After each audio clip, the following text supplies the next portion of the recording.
আসসালামু আলাইকুম। যে এইমাত্র একটা দুর্ঘটনা ঘটলো, এই যে আমাদের এই ড্রাইভার সাহেব এবং যাত্রীরা মোটামুটি আহত হয়েছেন। এই যে এই গাড়িটা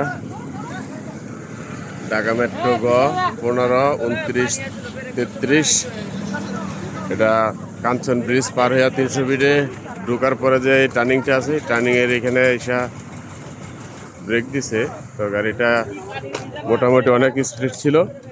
ওই যে কাভার ভ্যানটা ওইখান থেকে কন্ট্রোল হারাইছে, হাইয়া আইল্যান্ডের সাথে বাড়ি খাইয়া 3 পোল্টি খাইয়া এখানে উল্টে গেছে।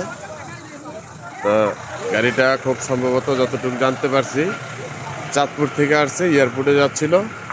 তো যদি কোনো ভাইয়ের পরিচিত কেউ চিনেন গাড়িটা, তাহলে অবশ্যই যোগাযোগ করবেন।